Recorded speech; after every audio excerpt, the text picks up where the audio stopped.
Welcome to all of you who've joined us for this Genetic Engineering and Biotechnology News webinar. It's entitled, Unlocking Peptides' Therapeutic Potential Through Proper Management of Bioanalysis. Peptides are attracting increasing attention as therapeutics. According to the Peptide Therapeutics Foundation, 4 of these products have already reached global sales of over $1 billion, Copaxone, Lupron, Zoladex, and Sandostatin. In addition, Byetta and the recombinant peptide Forteo are nearing the $1 billion benchmark. So therapeutic peptides are big business, and it looks like the market is only going to grow. But to truly understand the therapeutic potential of peptides, the right bioanalytical strategy and proper instrumentation must be utilized in the product development process. This will be the topic of today's webinar with 2 leading experts in the field of peptide therapeutics. Let's meet them. Rand Jenkins is the Scientific Director of Chromatographic Sciences at Pharmaceutical Product Development. Widely known as PPD, the company is one of the world's top contract research organizations. Rand is going to address the issue of analyte instability and peptide bioanalysis. Our second speaker is Aaron Chambers from Waters Corporation, which is a world leader in analytical instrumentation. Aaron is Principal Applications Chemist in Chemistry Applied Technology at Waters. She's going to provide a case study and describe the development of a bioanalytical method for quantification of amyloid beta peptides in cerebrospinal fluid. I'm John Sterling, Editor-in-Chief of GEN, and I'm going to serve as moderator. Please feel free to enlarge the slide images or download the complete presentation. At any time during the webinar, you can send in a question for our panelists. Type your question into the Ask a Question box on the lower left of your console, and then hit Submit. The panel will try to answer as many as possible during the question and answer segment that takes place after all the presentations have been made. So let's get the webinar going. I'll ask Rand Jenkins to begin his presentation. Rand, go ahead. Thank you, John. Peptides are challenging analytes, and their many and varied characteristics cannot be changed, but must be understood for successful analysis. Next slide. The subject of my part of the webcast is issues with peptide instability or things that might manifest as such in LC-MS analysis. Next slide. Peptides are quite interesting, and this particular one here is exenatide or Byetta, which is a larger peptide therapeutic of interest. Next slide. Peptides have very many characteristics, some of which are very similar and others that are different in terms of addressing them in bioanalysis. Next slide. The particular types of peptides that we would be interested in range all the way from therapeutic drugs and biomarkers to fragments of large proteins that are actually created to be able to bioanalytically measure these compounds, and they can be highly varied in, as you can see in the bottom of the slide. Next slide. Peptides are notorious for a variety of true chemical instability issues, of which the most prominent are noted on this slide. What else can go wrong, however, is of interest in this talk. Next slide. And the next slide. This is an example of an extract stability experiment that gave us really poor data. In this case, we're measuring a signature peptide, a small 8-amino acid fragment of a large antibody therapeutic, and it appears that we have lost 50% of the compound in a 58-hour time of storing the samples at 8 degrees C. Next slide. This slide shows an issue with trying to make quality control pools in plasma in different ways from a literature article, and the authors obtained all kinds of different accuracies. I'll discuss these 2 examples in a little bit more detail later. Next slide. Which really brings me to the primary subject of this talk. Next slide. And that is stickiness. In case you're not familiar with these 2 images that I'm showing here, they're actually from the sci-fi movie 2001: A Space Odyssey, one of my favorites. Next slide. So the subject of this part of the webcast is really peptide stickiness, which can be broken down into these three main categories: nonspecific and specific binding and aggregation. Next slide. So to begin with, nonspecific binding is primarily a container issue. Next slide. This is the original example I showed, which tells the rest of the story of this extract stability problem.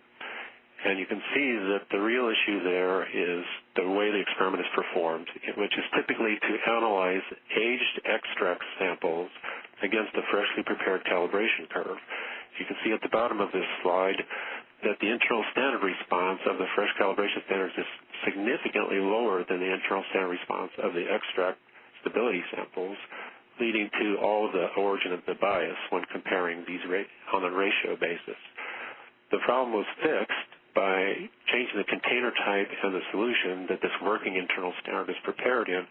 And you can see on the right-hand side that after even 172 hours, that the extracts were perfectly stable. Next slide. This is a peptide that we've done a lot of work on in recent times that's also very notoriously sticky. Salmon calcitonin, it also requires an extremely high sensitivity of 5 picograms per mil to be able to use the assay in clinical studies. Next slide. In the earlier part of the work with salmon calcitonin, we saw some very strange data. This shows the internal standard responses across a series of injections from a 96-well plate. And a very interesting pattern emerges there. This is the actual injection sequence on the instrument, as well as the actual spiking sequence of adding the internal standard working solution from an Eppendorf repeater pipette. And this pattern is actually coming from the latter aspect, which is the repeater pipette. Next slide. So the overall internal standard story here is we started with an analog internal standard chicken calcitonin, which the mass spec can distinguish from salmon calcitonin, and utilized a solvent consisting of trifluoroacetic acid, plasma ultrafiltrate, and water, which seemed to be a good solvent to keep the sticky peptide in solution. We had to go from a 1 milligram per ml stock solution to a millionfold dilution down to a 1,000 picogram per ml working internal standard solution, and use several different containers ending up in polypropylene at the end, and that solution was being stored in the refrigerator for several days.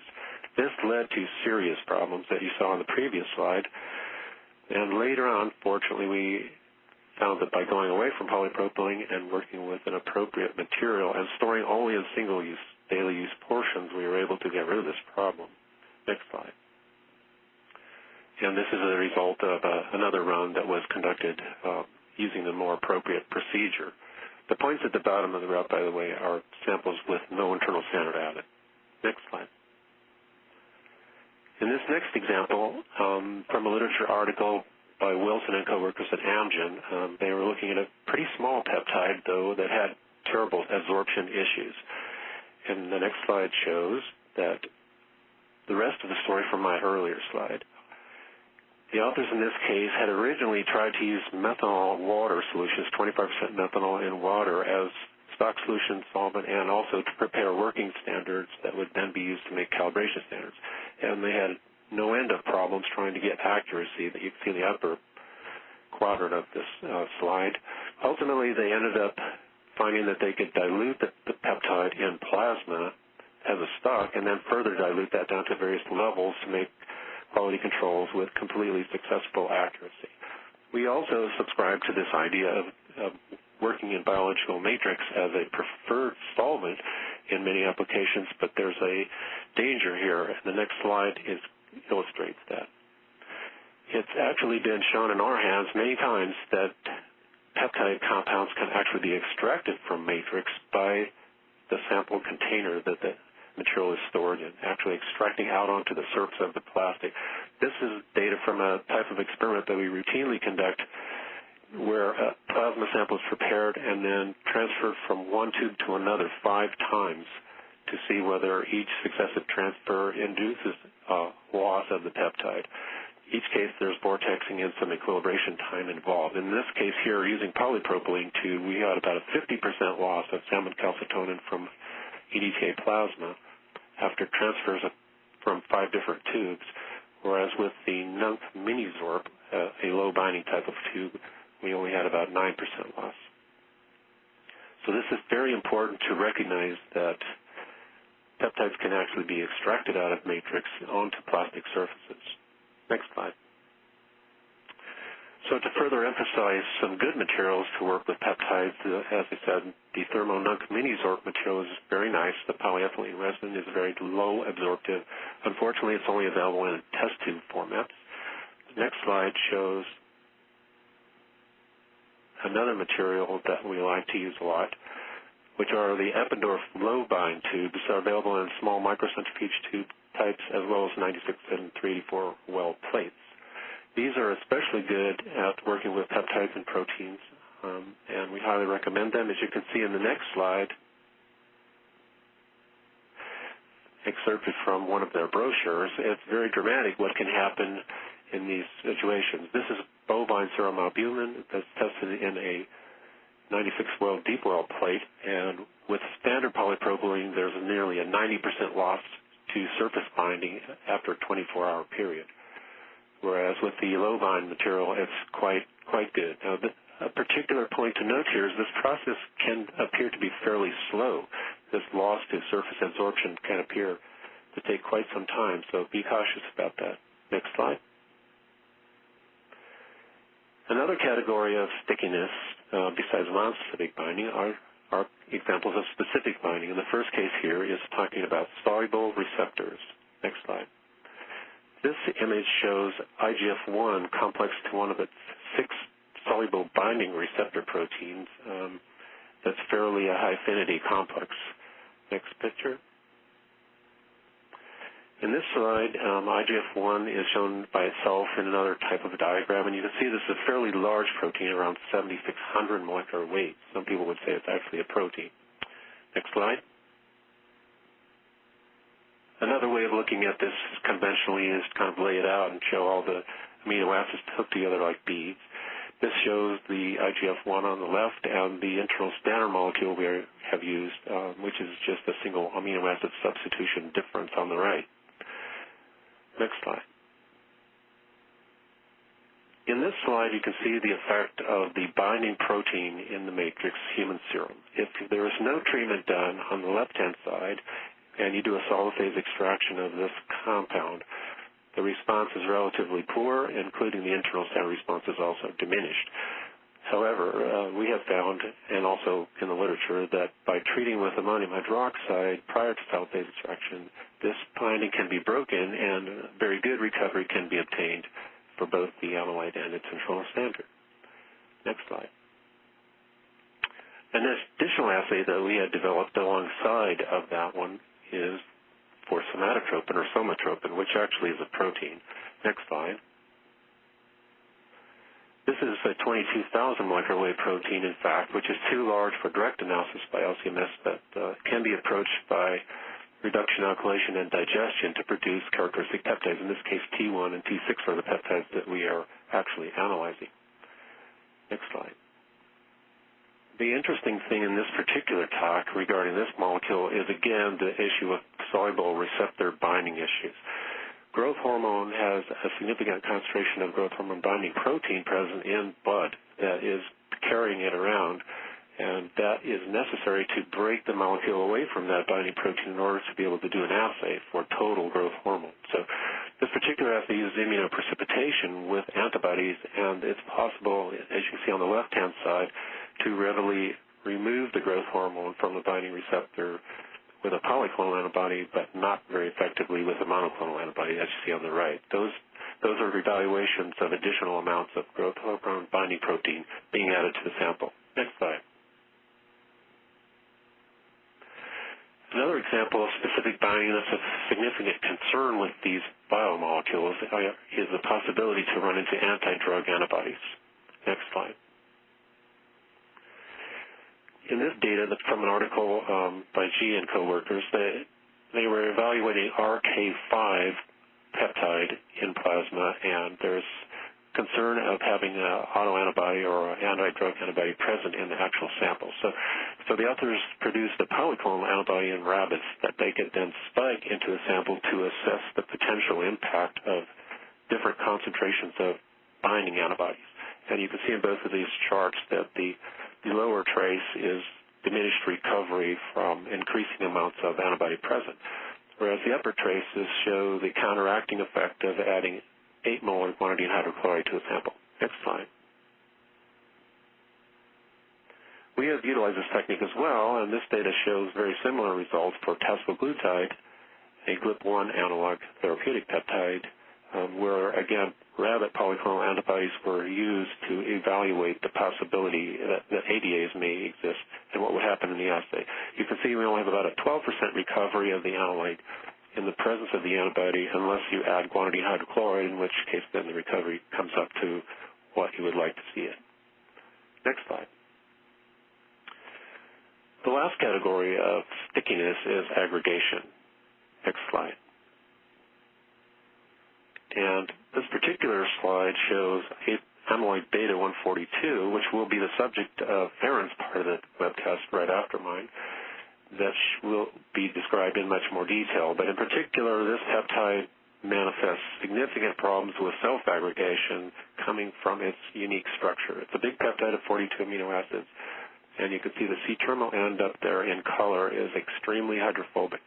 The molecule tends to kink in the middle and bind to itself, going through a series of oligomerizations up to fibrils and eventually plaques in brain tissue. So I'm going to leave the rest of the story there for Aaron's part of the talk. Next slide. In addition to general stickiness aspects, there's another category of problems that I would like everyone to be aware of. Next slide. And that is solubility issues with peptides. Slow dissolution, again, container binding of solutions, and precipitation after storage, as well as degradation, can all impact your results and be potentially manifested as indications of instability down the road. Next slide.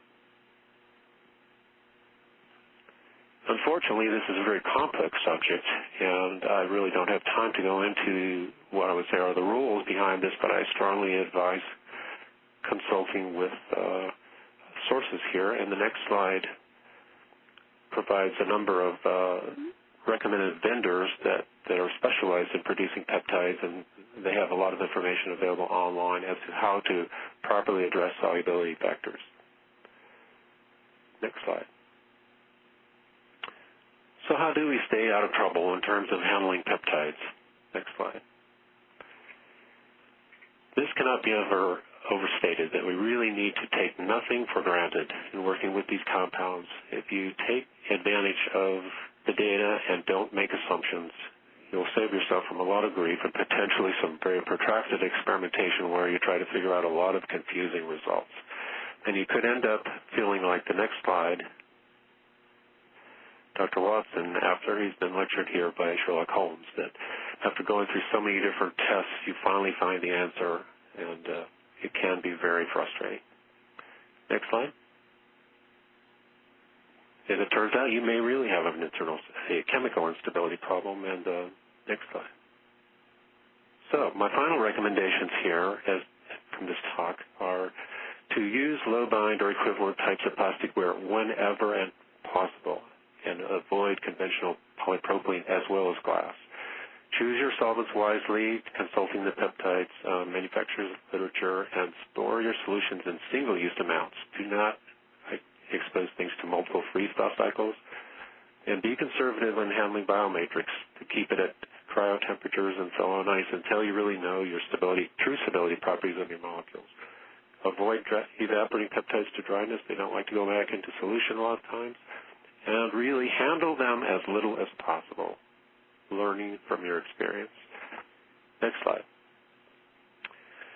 So to recap, working with peptides rather than against them in terms of their natural characteristics is the surest way to have a successful bioanalysis experience. Next slide. So I appreciate your time in listening to this part of the webcast, and I'd like to give a little acknowledgement, next slide, to many people within our Chromatographic Sciences Department, as well as our many sponsors and vendors who have also contributed opportunities and ideas and suggestions for how to work in this challenging area. Thank you.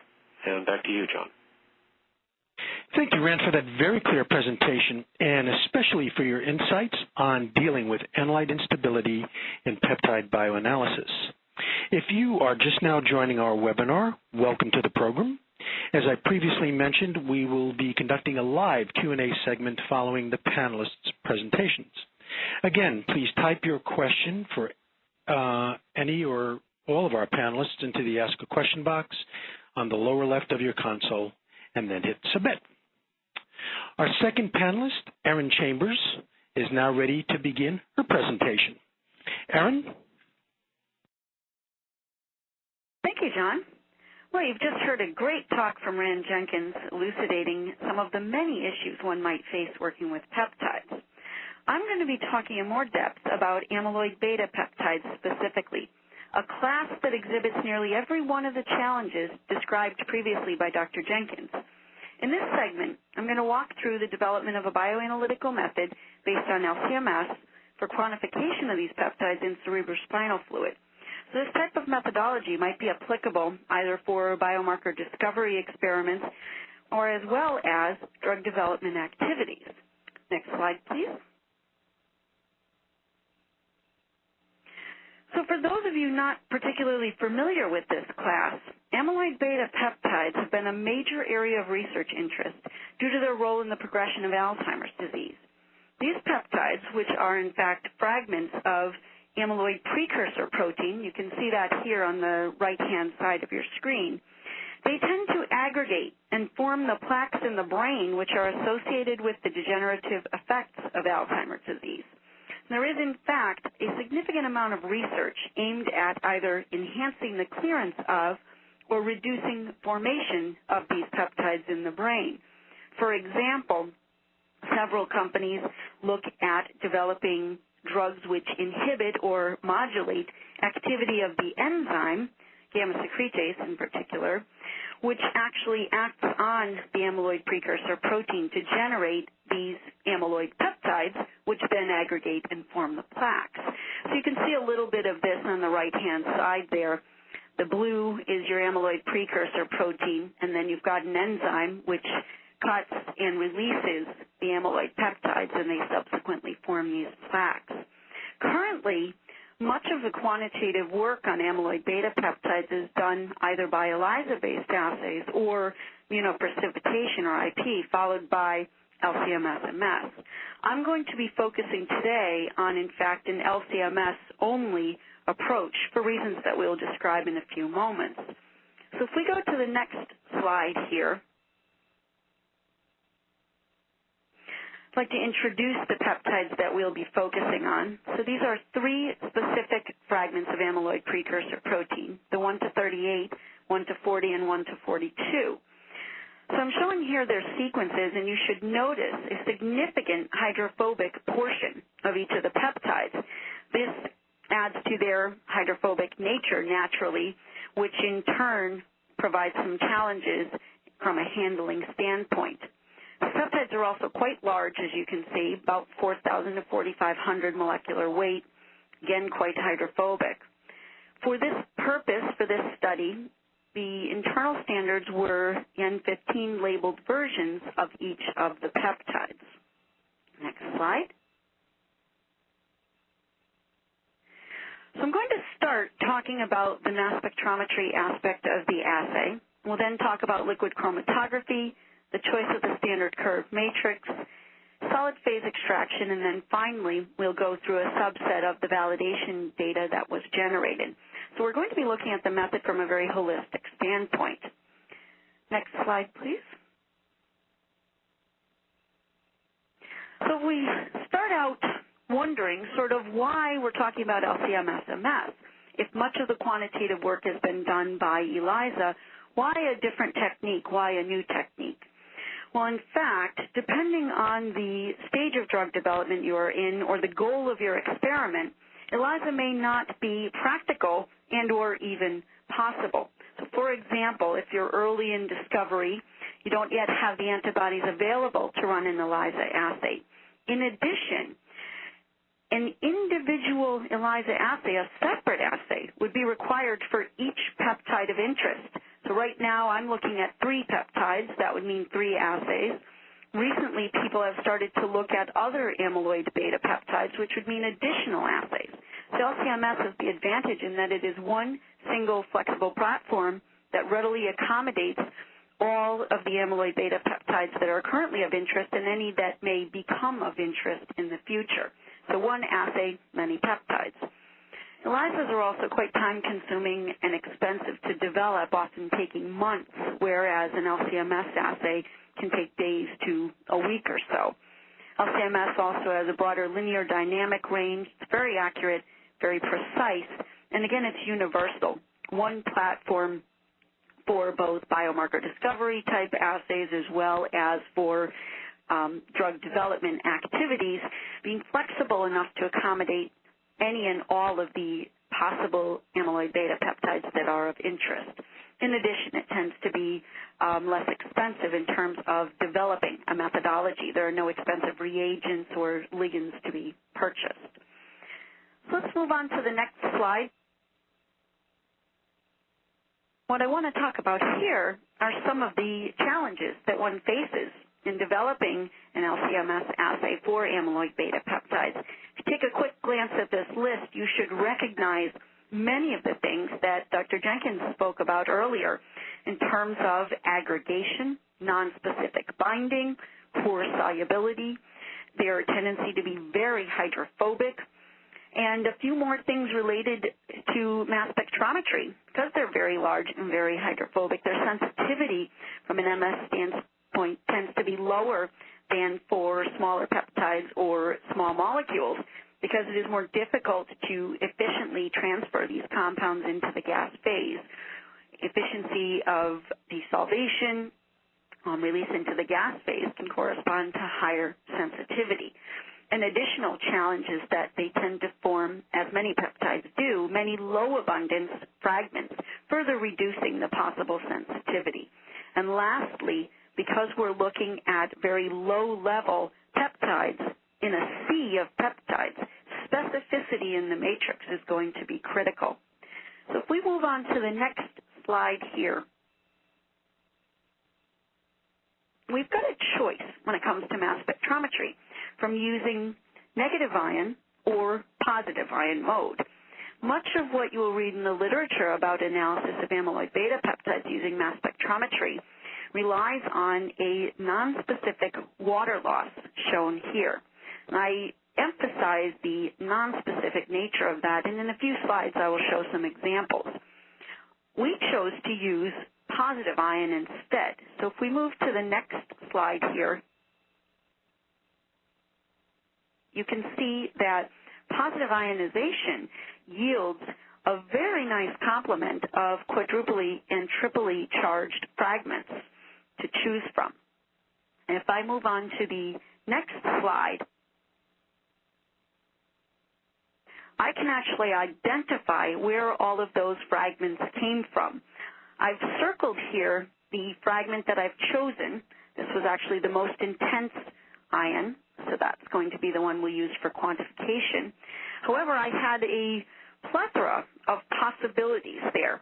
You may have noticed that all of the ions were labeled as B ions. So each one of these arose from a cleavage at the amide bond in between amino acids making up the peptide sequence. So they're all inherently specific sequence ion fragments. So this example here is merely the 1 to 42 peptide. The same work was done for the 1 to 40 as well as the 1 to 38. So now I'd like to demonstrate to you a little bit of why we chose to work in positive ion mode in terms of specificity. On the next slide here,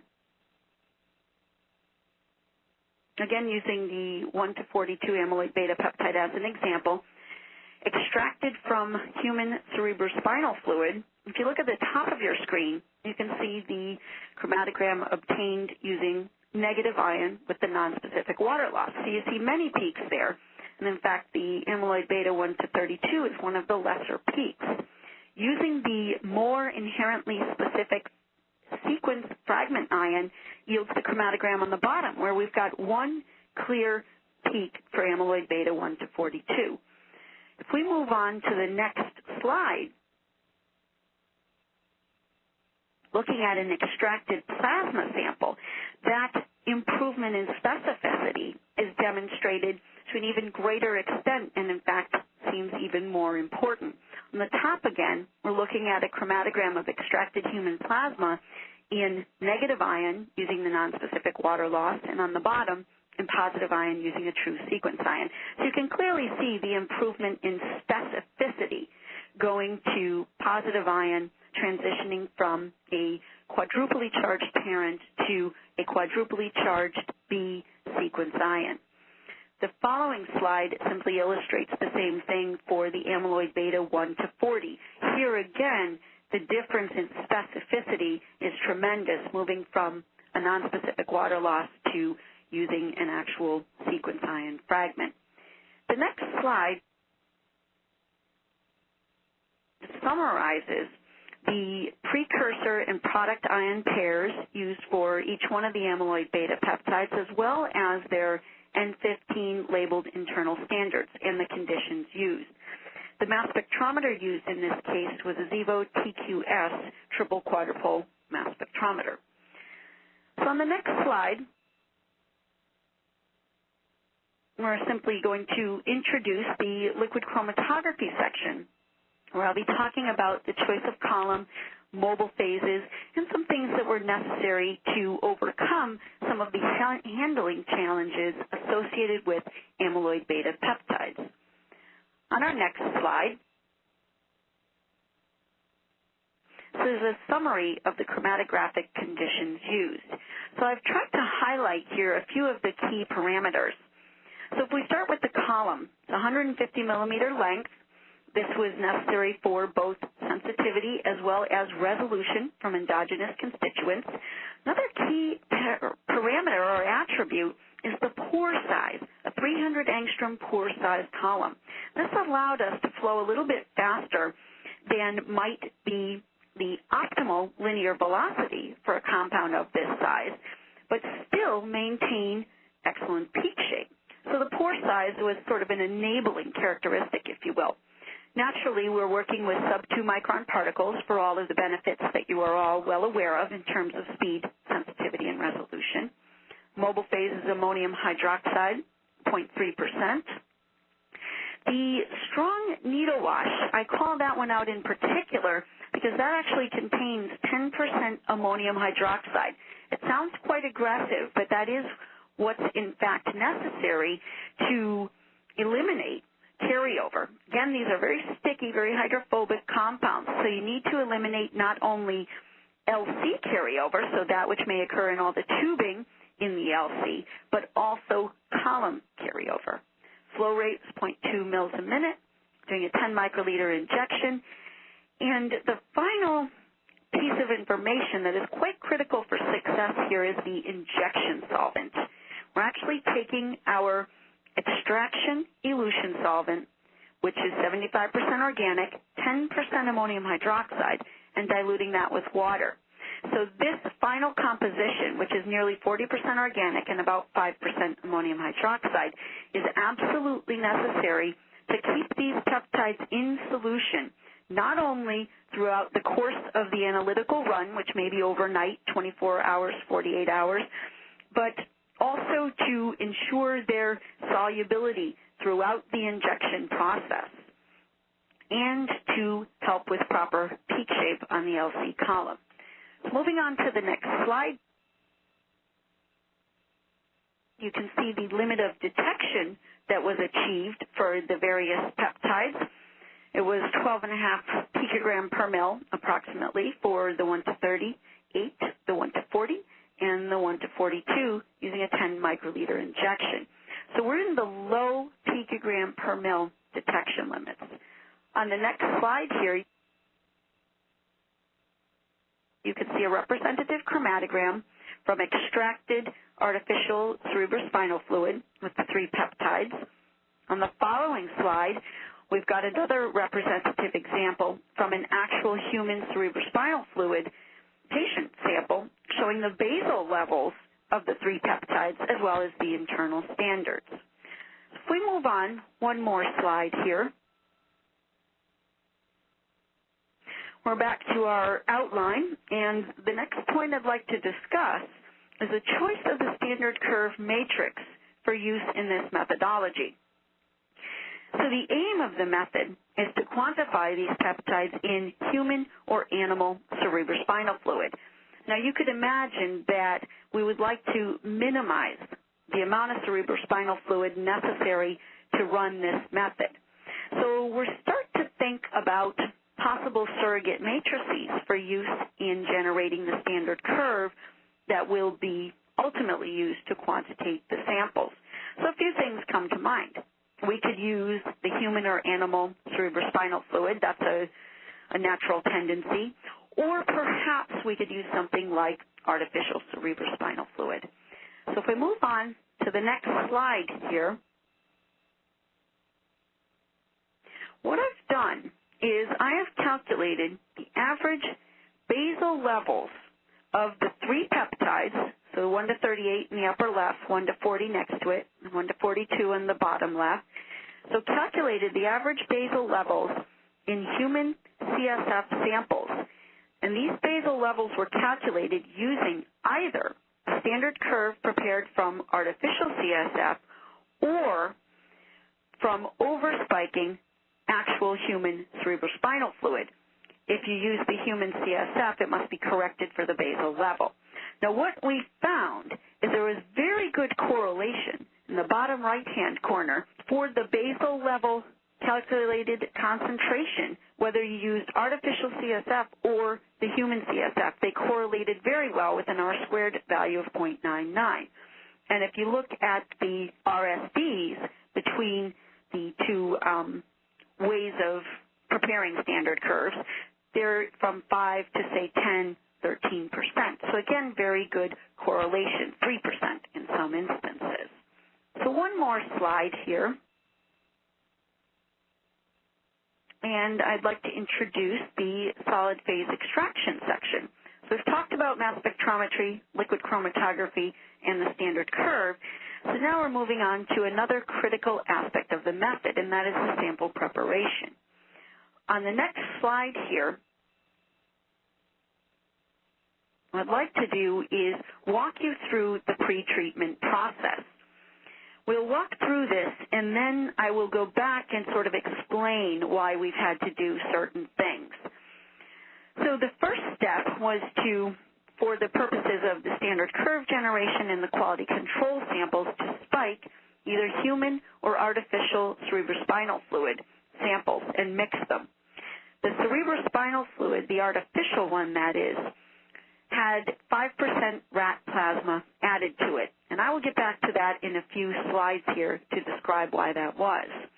We next equilibrate these samples at room temperature for 30 minutes to allow any interactions that are going to occur.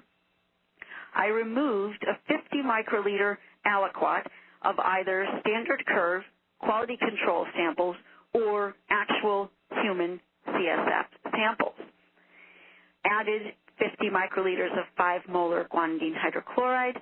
The samples were shaken at room temperature for 45 minutes, and then an additional 50 microliter aliquot of acid was added and samples mixed. These samples were now ready for the extraction. The next slide here, these are the extraction details. So a mixed mode sample extraction plate was chosen. So this happens to be a solid phase extraction sorbent based on both cation exchange and reverse phase retention characteristics. So in this manner, we could impart some significant selectivity into the overall methodology by relying on two dimensions. The wells were conditioned with methanol, equilibrated with acid, the sample was loaded, they were then washed with another aliquot of acid, washed with 10% acetonitrile, and finally eluted in the elution solution I mentioned earlier. 75% organic, 10% ammonium hydroxide, and 10 microliters was injected. You can see in the upper corner, the recovery was greater than 90% for each of the peptides using this methodology. So now, on the next slide here, I'd like to highlight a few key aspects of the solid phase extraction method, things that were critical for success. So the first is when we look at the wash step. I used 10% acetonitrile. Even though these peptides are considered quite hydrophobic, any higher percentage of acetonitrile impacted the recovery of the 1 to 38 amyloid peptide, the earliest eluting and least hydrophobic. So this is sufficient to remove polar interferences, but not the amyloid peptides. On the other side, the elution needed to be performed with no less than 75% acetonitrile.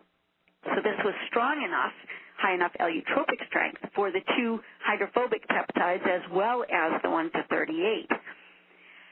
Now, the important thing here is if you were to use less, you wouldn't get adequate recovery. If you use too much more than that, which might be someone's tendency, you run the risk of precipitating the peptides.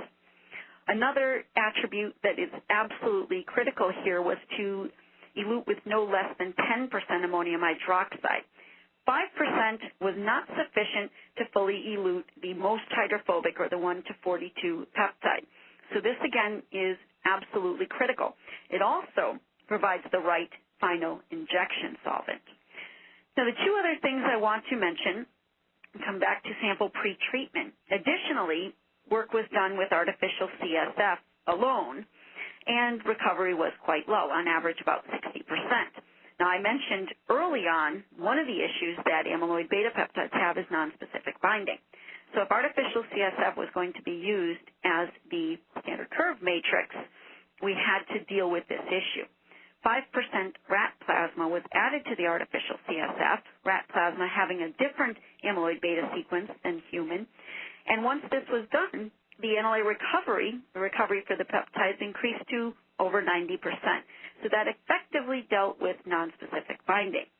The last important piece was denaturing with guanidine hydrochloride, which improved the reproducibility of the method, eliminated aggregation, and protein binding. So in our last segment, on the next slide here, I'm going to run through quickly a subset of the validation data that was generated for this methodology. So let's move to the next slide, and let's first sort of summarize what comprised this data. So standard curves were prepared in the artificial CSF plus 5% rat plasma. The curve ranged from 25 picogram per mil up to 10 nanogram per mil. Basal levels were determined in several sources of human cerebrospinal fluid as well as cynomolgus monkey. 6 replicates from each source were used to determine the reproducibility of the methodology. Quality control samples were actually performed in the actual matrix, so human CSF, and 7 concentrations were used ranging from 40 picogram per mil to 6 nanogram per mil overspiked on top of the basal level. So they would all be corrected for the basal level. The next slide here shows a representative chromatogram from the 3 lots of human CSF and 1 lot of cynomolgus monkey for the amyloid beta 1 to 38 basal level. Moving on to the next slide, simply shows the basal levels of amyloid beta 1 to 40 in the 4 sources of CSF. The following slide here shows the same for amyloid beta 1 to 42 basal levels, again, in the 4 sources. If we move on to the following slide, we start to be able to look at some of the statistics. So if we look at the reproducibility across the 6 individual preparations in 4 sources, so on the top left, that is, the amyloid beta 1 to 38, below it 1 to 40, and up on the right, the 1 to 42, and moving across each table, you can see the 4 sources of CSF. And on the bottom highlighted portion are the RSVs for the 6 individual preparations. And what you should notice is that for the most part, these are in the single digits, so it is a highly reproducible methodology. The next slide here simply shows a representative standard curve from amyloid beta 1 to 42 from about 25 or 50 picogram per mil up to the 10 nanogram per mil with good correlation. The following slide highlights the accuracy of the points on that standard curve. This is, again, a representative, and you should notice, again, that they are all in the single digits here, with the exception of the lowest point, again, indicating a high degree of accuracy for the methodology. The following slide highlights the accuracy of the overspike QC determination. So how accurately can we quantify 40 picogram per mil spiked on top of the endogenous level in the human samples? And again, if you key in on the last column there, the accuracy numbers are again in the single digits. So you're looking at QC levels from 40 picogram per mil up to 6 nanogram per mil, and the accuracy, again, is quite good. The following slide summarizes all the average deviation values for those overspike QCs across all sources. And again, you can see that they're in the single digits, clearly indicating a very high degree of accuracy with this methodology. So now flipping to my last slide, I'd just like to conclude in saying that we've developed a single flexible LC-MS platform which allows us to simultaneously quantify many amyloid beta peptides in a single method.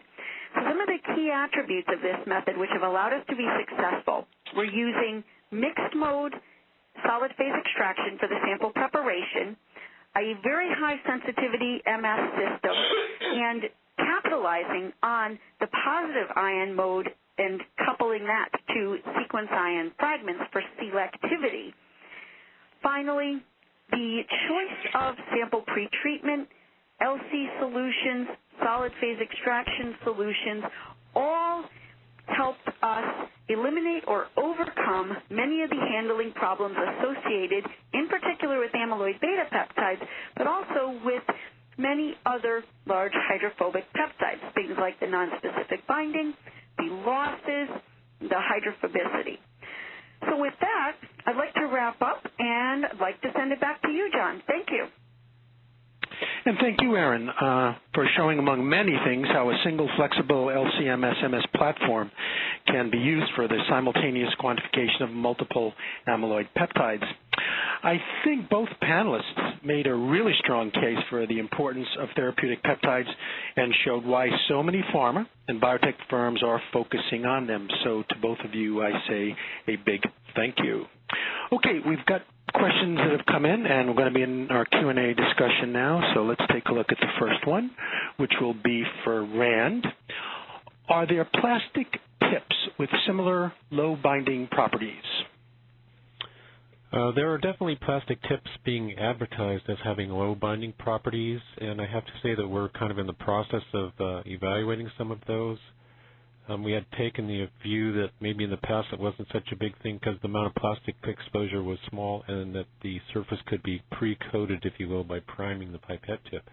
But the last thing I would say is we have experienced fairly significant problems, however, with the Eppendorf repeater tips, especially the larger ones that have a lot of surface area. And I would take caution in using that type of positive displacement pipette. Okay, Rand, and another question. Can the low-bind Eppendorf tubes be centrifuged and handled like polypropylene? Absolutely. They're just like any other microcentrifuge type of tube. They can be handled in the normal fashion, including high-speed centrifugation. And here's a double question for you, Rand. Question one. Are there any low-binding sample vials for HPLC autosamplers? And question two, are there any low-binding vials that can be used in the Waters Acuity Sample Manager? I'm certain that there are single vials out there that you could potentially use, but I have to say that we really almost never use single vials. We usually are using 96-well plates in this application, and our favorite for that right now is the Eppendorf low-bind 96-well plates. They're available in shallow and deep wells. Those work very satisfactorily on the Acuity as well as other devices. Thank you, Rand. And Erin, we have some questions for you here. is there any recommendation for LOD and LOQ of peptide detection, knowing the significant loss in the dilution series with the contact surface? I think that's a pretty broad question. In fact, it's hard to be able to make a specific recommendation as to a limit of detection or limit of quantification that can be achieved. What you really need to do is deal with all of these potential sources of losses so that you ultimately end up being able to achieve the best possible detection limit.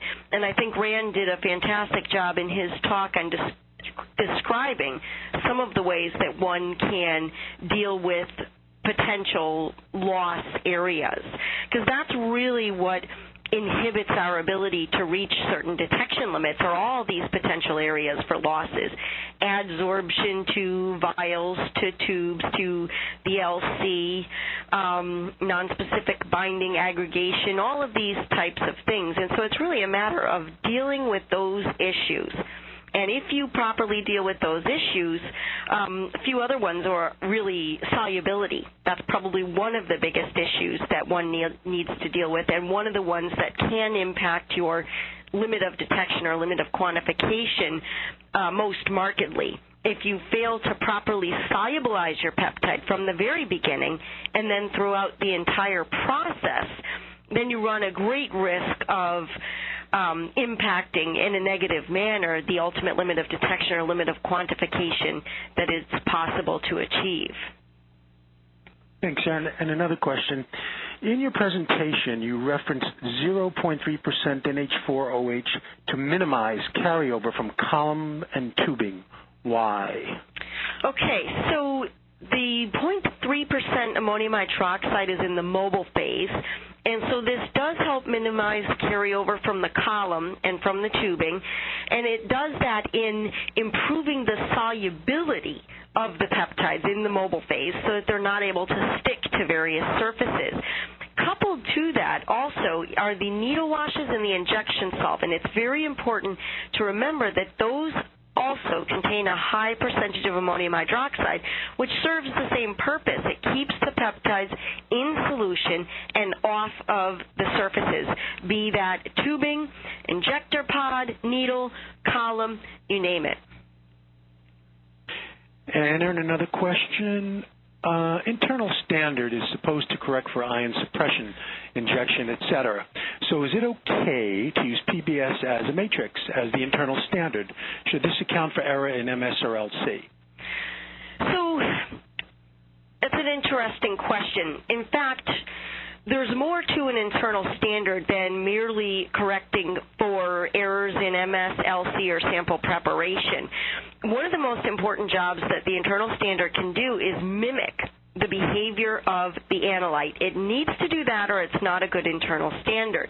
And one of the things I found, and I found this in particular related to this amyloid beta method as well as other peptide methods and even small molecule methods, is that the danger of using a surrogate matrix is that it does not contain all of the components of the original matrix which may interact with your analyte.